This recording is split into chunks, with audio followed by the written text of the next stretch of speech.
I had bought this pet sling a while back. It's made by a company called Furry Fido, and it cost me $23 from Amazon.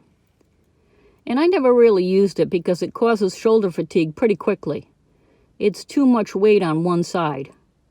Unlike my backpack made by Canine Sport Sack, which I can hike up to 6 miles with my 12-pound dog on my back before feeling any shoulder fatigue.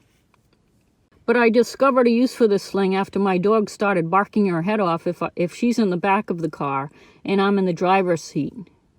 She knows sometimes that means I could be driving for hours and she doesn't want to be left in the back like cargo. Nobody puts baby in the corner. So she barks and barks until I bring her up front with me. And it's not comfortable to have a dog on my lap for hours, and I don't think it's comfortable for her either. And it's a bit distracting while driving. I don't even know what would happen to a dog on a driver's lap if an airbag deployed. And another reason to have her in the front of the car with me is that when I bungee everything securely so it stays in place while driving, it never fails that I forget something. It's usually something small, and it becomes a projectile. And at the very least, it scares her. Luckily, nothing's injured her, but that could happen. So here's the solution I discovered using this pet sling. I use this handle above the door that I think every vehicle has, and I loop the shoulder strap with the bag through it.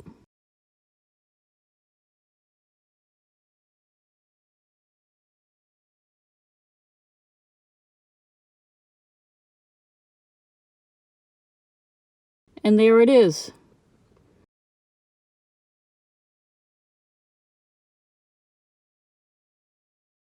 Ready for my 12-pounder. I don't think this bag can handle much more than 12 pounds.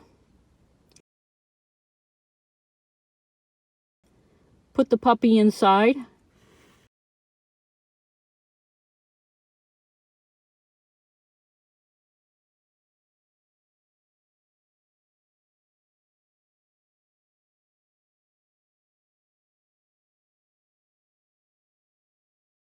I realized this was a great idea when I stopped short one day and the bag swung up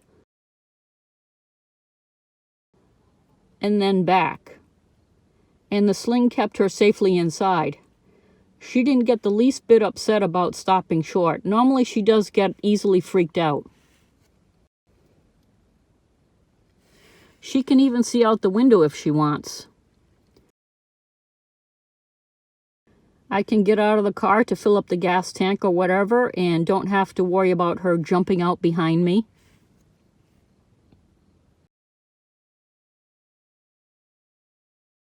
I have had doggy booster seats over the years. I never felt like they would keep a dog secure if I hit the brakes. They would just have a little clasp to hook on the collar. And she loves this. It's nice and snug. She likes to be right next to me, actually touching me. It's not enough just to be close. She has to be touching me.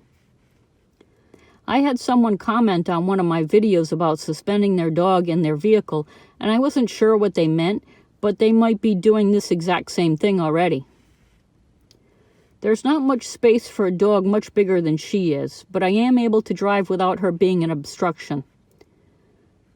I don't know what the police would say about this if I were stopped. I see no reason why they would have a problem with this. I recommend doing this even if you're not a nomad. We all have to hit the brakes sometimes, and this will keep a small dog secure.